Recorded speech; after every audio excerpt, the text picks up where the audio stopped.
afternoon, everybody. Working? Good, thank you. And thank you to Casper for inviting Arm to talk at their annual conference. I guess I'm a sales guy, so no need to worry about too many technical slides. This will be a technical light presentation. What I'm going to be talking about, and I think the actual theme this year by Casper is a great one, centering on pioneers or pioneering technology. And what I really want to talk about is some of the type of global megatrends that are impacting all of us, okay? And how the new wave of pioneers are going to solve all these problems. But that's being enabled by the technology and by the semiconductors created by many of the people in this room. So that's the type of thrust of what I'm going to be talking about for the next 20 minutes or so. Being an Englishman with a Chinese surname, speaking at a Chinese-American semiconductor event, I always try to look for a type of lead-in to any presentation. This is an English expression allegedly taken or purported to take from a Chinese curse. May you live in interesting times. And it is supposed to be a curse. It's not actually true. It isn't linked to anything in terms of a Chinese curse. I did a bit of Wikipedia research on it, but it's meant to infer that you live in troubled times. Right? I think that's partly true. I think we live in certainly momentous times. I think we live in historic times. And what I wanted to do was maybe put some perspective on why we are living in these type of very historic times, and how that relates to what we're doing in terms of technology and the technology industry. So why historic times?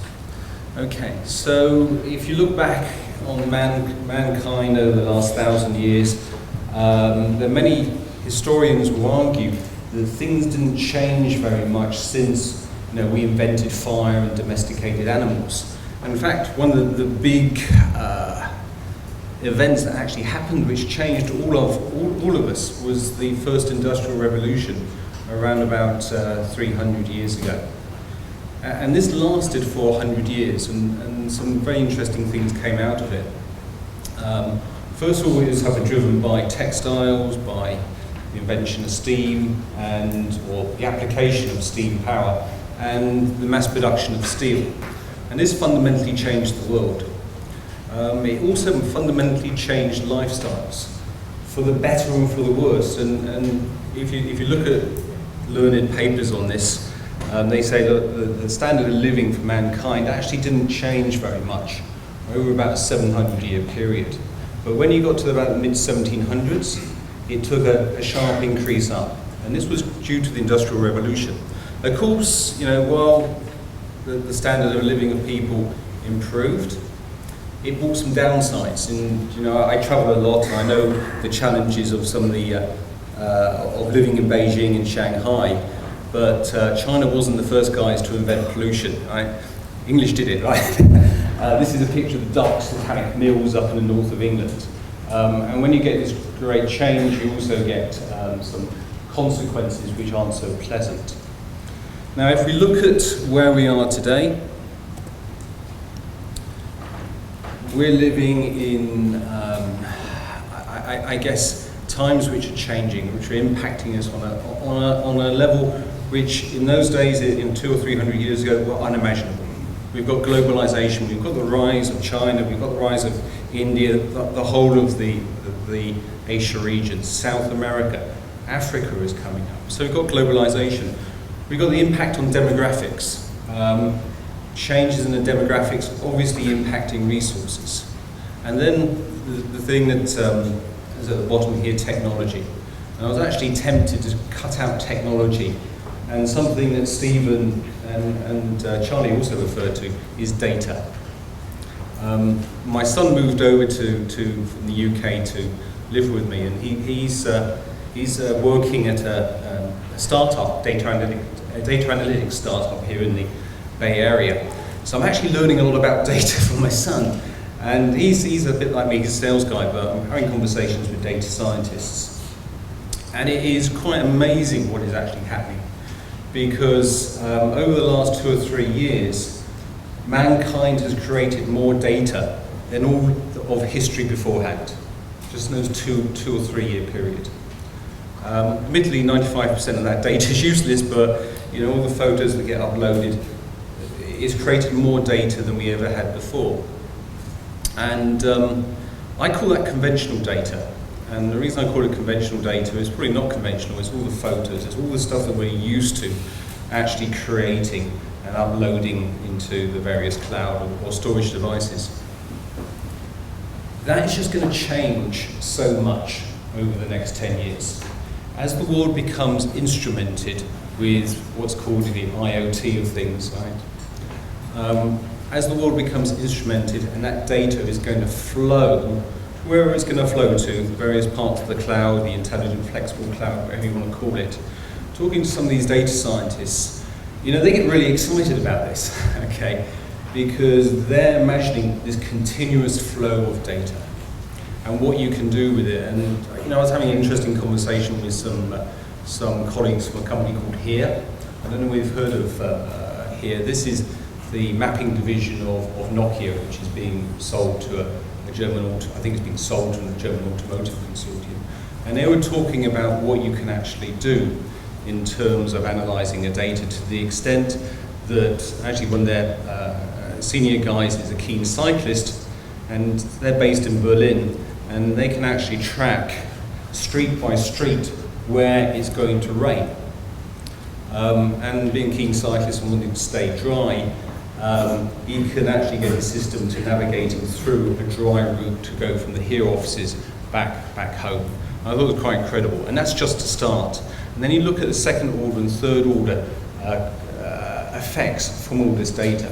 So that's why I was tempted to cut out technology and talk about, say, data is going to be all-encompassing, because it is, and it's only going to exponentially increase over the next 20 or 30 years. So these are some of the challenges, and what I'd like to do is actually talk about some of those challenges in a bit more detail, the demographic side, the resourcing side, and also about things about equality as well.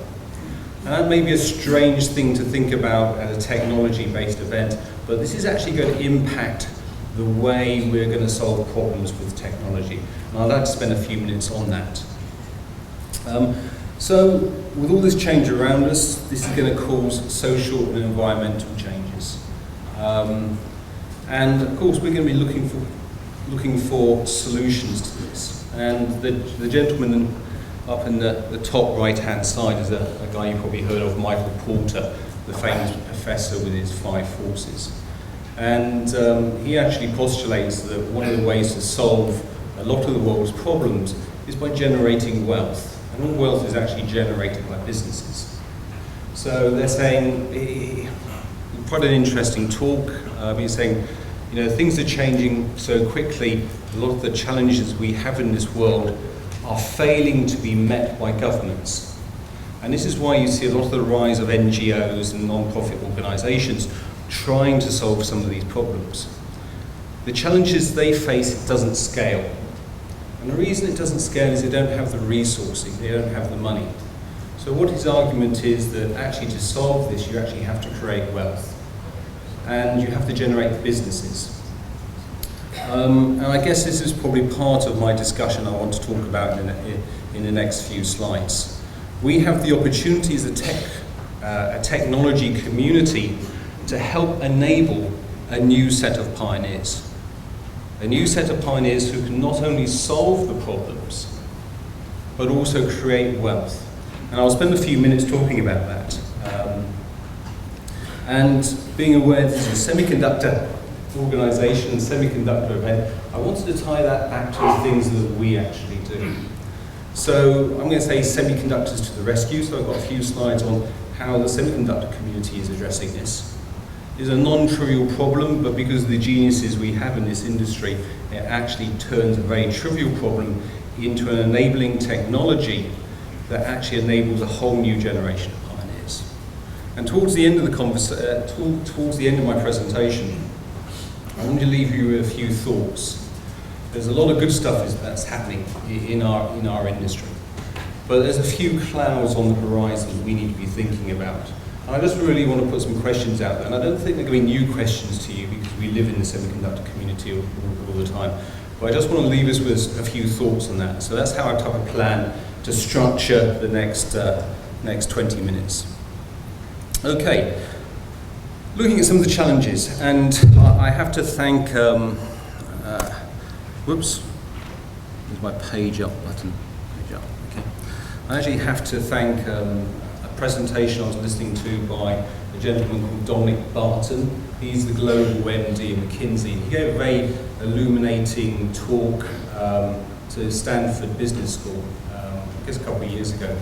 And it was about global megaforces and trends. And if you put on a search for it on YouTube, I highly recommend it. It was a very good presentation. And they were talking about things that were actually changing the world. And I just want to pick up on a couple, because this type of stuck with me when I heard about it. Urbanization. There's a massive shift for people moving from the villages and rural environments over to the cities. In fact, around about 1.2 to 1.3 million people a week are moving to the cities. That is a tremendous change, okay? And in China, that's actively being encouraged. Of course, it brings challenges of how do you manage resources, how do you have a sustainable environment to support that. And one of the, some of the factors, I think they call them factoids, that's the new speak. There's going to be 440 mega cities around the world. Many of those I certainly haven't heard of, which will be approximately half the GDP by 2025. Again, a small town, a city in China, Tianjin, and I apologise if I pronounced that wrong, they estimate will have a GDP greater than Sweden. Okay. And we're talking about China here. That will be replicated in other parts of the world. One of the interesting things is the growth in Africa. I think we all probably have our own picture or perceptions of what Nigeria is like. Nigeria, and this came as a big surprise to me, I didn't realise how big Nigeria was. Nigeria has more children born each year than the whole of Europe. I didn't know that. Maybe you guys know that. Yeah, I didn't actually know that. Now, if you're the CEO of Procter & Gamble or Unilever or any of these consumer companies, that has massive implications. It has massive implications on who you're going to sell to, but also massive implications to how you organise your company and to who is in your company and who is leading your company. So these are some of the demographic changes that are actually happening. And of course, one of the big ones and one of the big opportunities is the rise of the middle class. In the next 10 years, there'll be 1 billion additional middle class.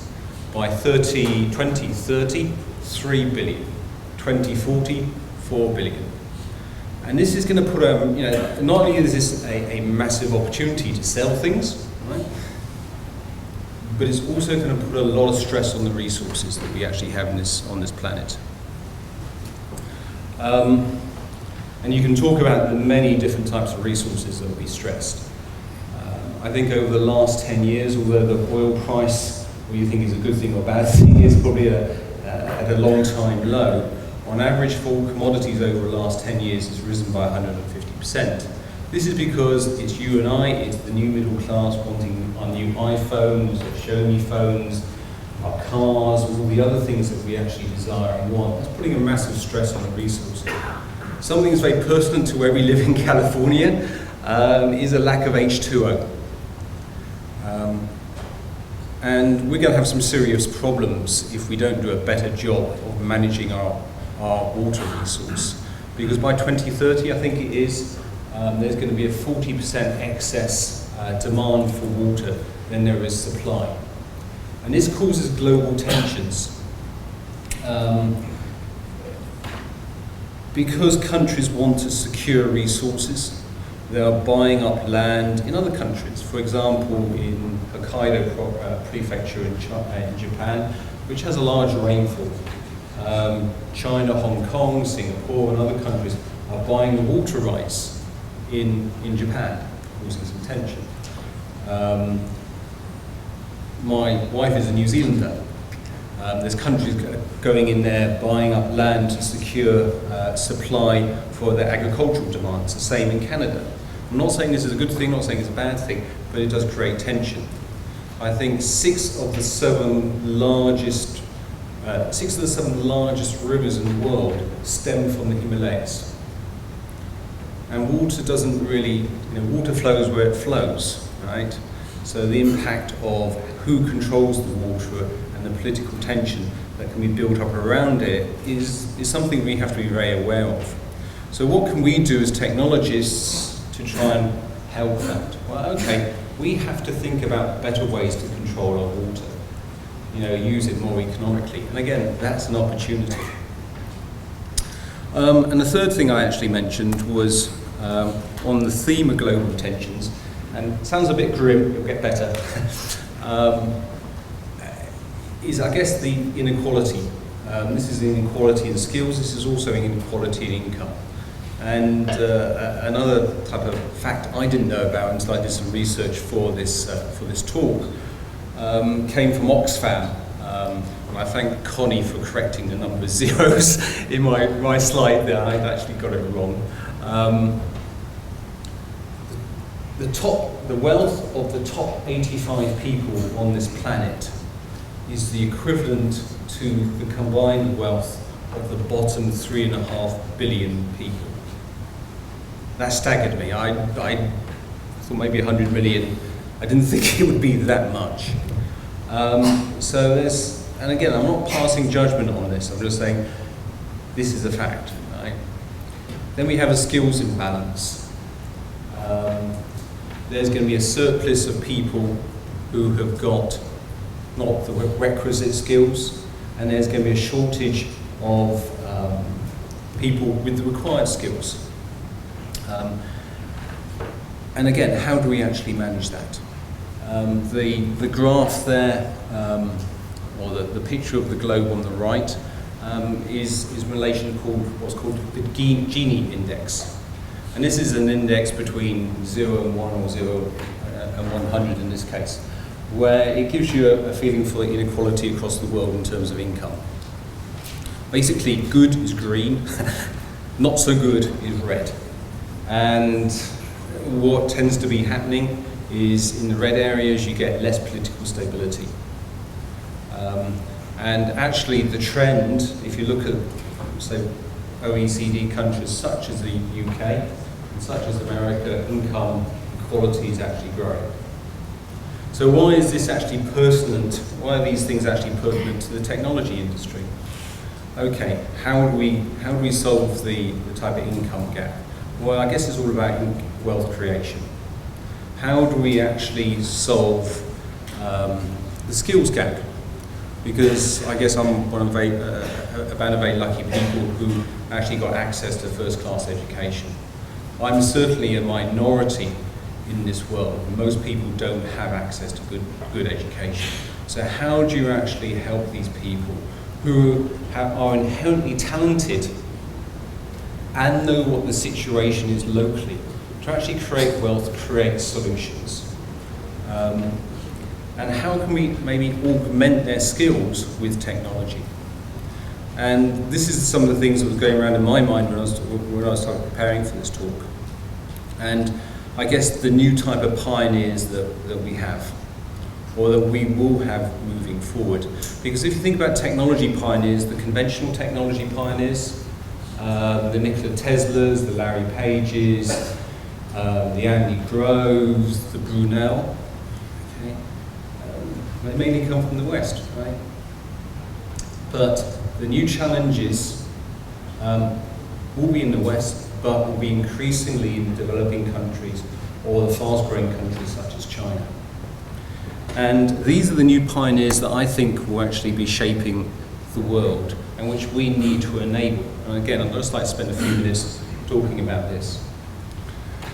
So these are the people who will be generating solutions and generating wealth. There's a couple of examples here. I think everybody's aware of the Maker Faire. There's maker fairs started up in Africa. And the schoolgirls on the right, they came up with a urine powered generator for electricity. Down in the bottom, in the centre, that's a company called Pedigree. And they're based in Ghana. And like many African countries, they have a problem with counterfeit medicines. And there's been a whole series of deaths in young children where they've been administered counterfeit medicine. And that's what actually started these guys up. And what they basically do is have a labelling system on medicines which people can scrape away, put it into their mobile phone, and it will tell them if the medicine's valid.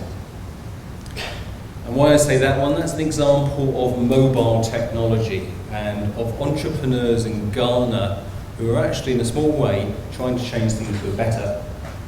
And interestingly, Pedigree started off as a non-profit organisation. Okay, and non-profits, I did a little bit of work with these guys, amazing work. One of the challenges is getting financing. So Pedigree went from a non-profit organisation to a conventional startup model, so they could attract financing to productionise their product. But what I wanted to illustrate with that is an example of where mobile technology is actually solving a problem and creating wealth. Now we're all aware of mobile technology. Okay? There's a new wave of technology which is coming in, and this is where next few slides it may get slightly technical. Okay? So it's a slight warning if I completely describe some of the technology wrong. Beyond the mobile revolution, the next wave, and cunningly hidden under the black is the word IoT. And IoT is a massively overused word. I didn't really want to talk about IoT when I came to this, until I did some of the research and how I thought it could actually impact the world in a better way. IoT is going to be massive. It is going to dwarf everything else. The data that's going to be generated is going to dwarf everything else. It also has the ability to solve a lot of the challenges that we have. And it also has the ability to create wealth.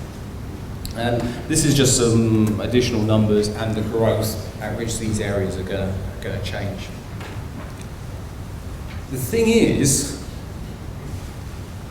IoT is a three-letter word. And actually, if you think about it, it's like maybe, just very simplistically, a wireless thermostat stuck on your wall, which you can control on an app on your mobile phone. Not rocket science, you would think, but actually the underlying technology is completely non-trivial. Stephen was talking about that a bit earlier. It is completely non-trivial, but the actual application isn't that difficult. Okay, so where I'm going with this is that you have the opportunity to give people the tools with the IoT technology, but you need to solve the technology problem that goes below it. And I'll try to skip through some of these slides. From the ARM perspective, we have something called ARM Embed. I'll cut down on the technology promise here. But basically what we're trying to do with this platform that we're working with our partners on is simplifying this. So we're making it as simple as possible to connect your IoT device, your device that may be created in the lab, in the school, on the farm in Kenya, to the cloud. And I'm going to give you some examples of what I'm talking about and how we're trying to enable that. But basically it's not simple. There's security, there's connectivity, there's management, there's efficiency, there's privacy, there's identity management, all involved in this. And it's a non-trivial problem to solve. And I thought, okay, I need to stick a bit more technology into this. And from the ARM Embed side, this is what we're trying to do. I'm going to start on the left-hand side of the slide. That's the world's most complicated light bulb. When I was a kid, it was just a little bit of metal in a glass jar, but now it's a lot more complicated. You start with your IoT device. From the ARM Embed side, we have an embed operating system that resides in the device. And basically, this is a free operating system for ARM-based CPU devices that adheres to open standards. Okay. It has inherent security in there, so you'll see something called Embed Client and Embed TLS. Embed TLS, this is our security and encryption software and tools to allow people to embed security into their IoT device. The Embed client is basically a connectivity tool or connectivity software that connects your, in this case, light bulb to the cloud. And you'll see something up there, Embed Device Server, below the blue cloud. And basically this is middleware software as part of the Embed platform. And this connects to the Embed client in a secure way and enables you to connect your IoT device to the cloud in a very quick and effective way. Now, again, talking about technology, Embed Device Server is software, middleware that has to be hosted by you. What we're trying to do as a company is to enable people to use IoT devices and design IoT devices at the minimum cost and with a minimum of actual expertise. So we have something called Embed Device Connector. Really rolls off the tongue, but basically this is a hosted version of the Embed Device Server middleware.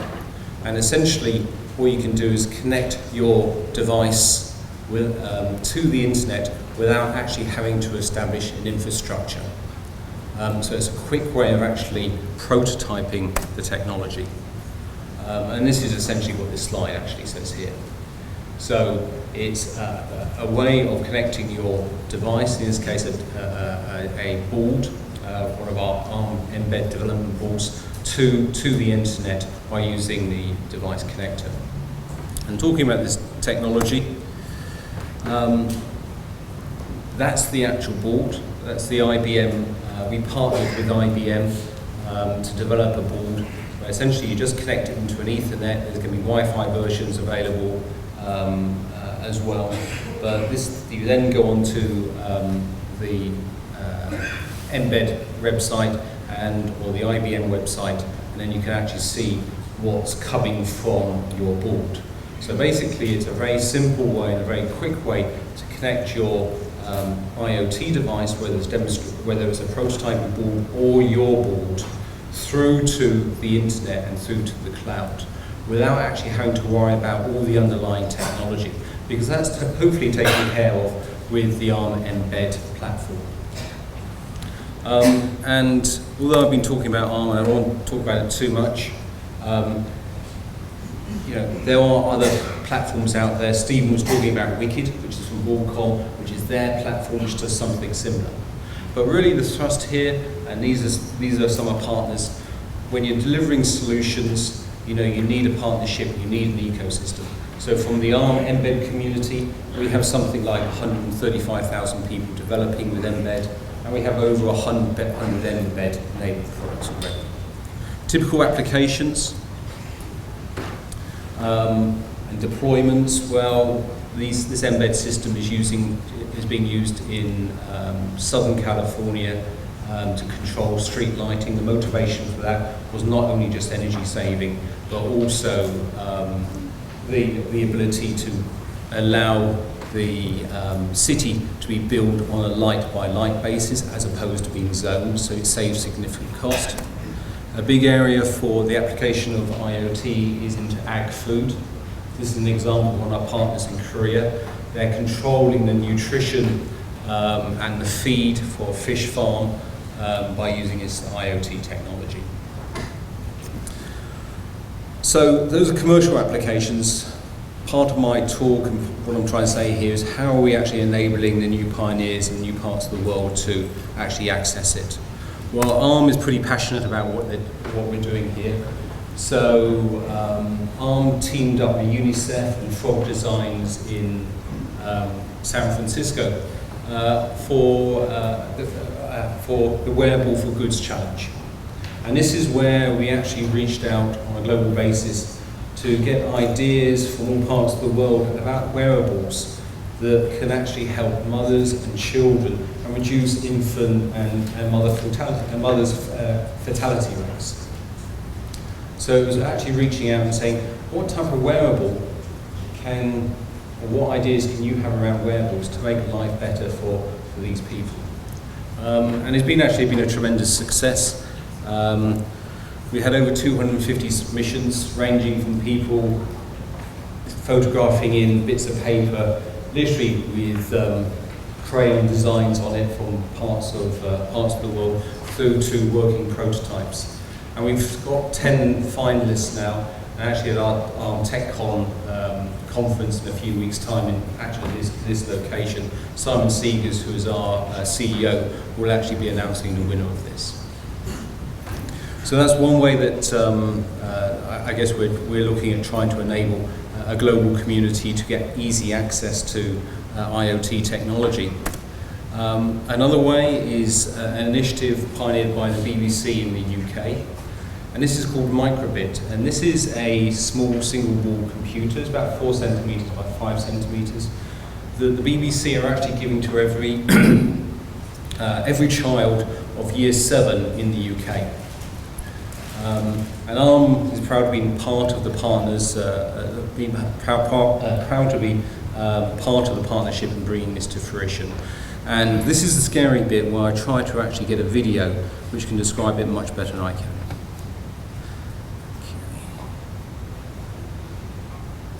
And how do I actually get the sound?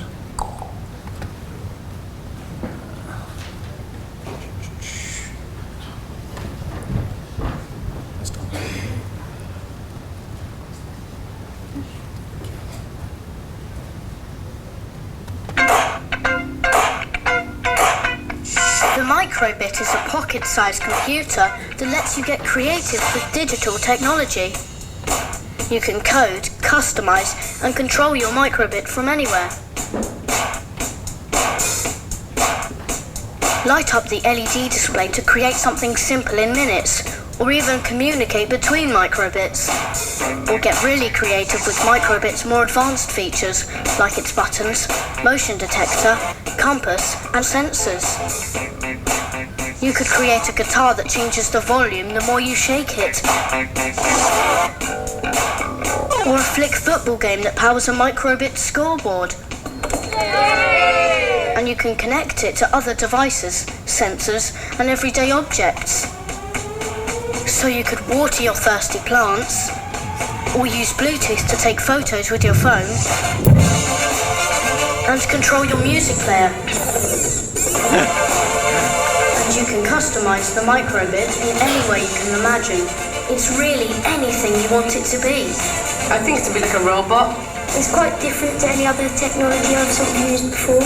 You just have fun with it. I can control my tablet. You can make games, you can take pictures, kind of something that senses movement, and you can just place it in your pocket and make whatever you want.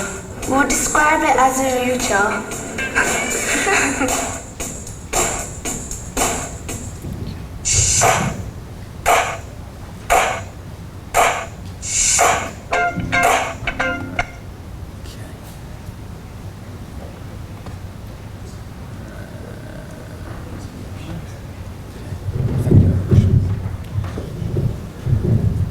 Doing things like that and demonstrations when I was an FA, 50-50 chance of working right, so thanks Connie for making it actually work. So this is another initiative, I think it's a great initiative by the BBC. So, again, it's enabling the new generation of pioneers. Lots of complexity in that technology, but it's been made simple. New programming languages, it is just enabling the people that we want to actually come up with some of the solutions.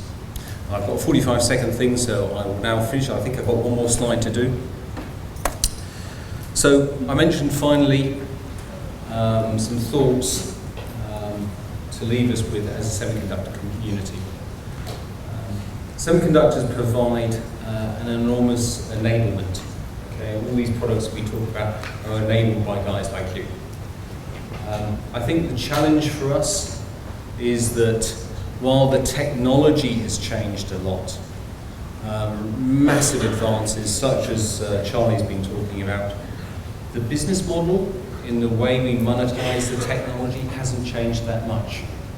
We're still selling silicon. And as we know, that's a tough place to go. So I guess the thing I'd actually like to leave us with as a thought is Although the technology in semiconductor side has changed a lot, the business model hasn't. Do we actually need to do things differently to capture some more of that value? I'm not saying we should capture all the value, that's not the right thing to do, but we need to certainly capture some of that value to carry on investments in the semiconductor side, carry on with the innovation around semiconductors, because it basically underpins so much that we do, and so much that the new technology pioneers are going to be using to create some of the solutions and create some of the wealth for the future generations on this planet. And with that, I'll leave you. I'll thank you very much. Final slide is just a little mention about a couple of events which are happening here in a few weeks' time, which is the ARM TechCon. So if you do get an opportunity, you'd be very, very welcome to come to that. And that's a developer community based around the ARM partnership. So with that, thank you very much.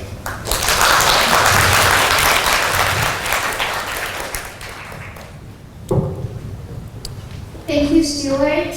To viewing the pioneer trend from the megatrend side, Casper would like to stay for a few minutes. Casper would like to express our thank you. He's going to present the thank you flag. Let's please give Stuart another round of applause.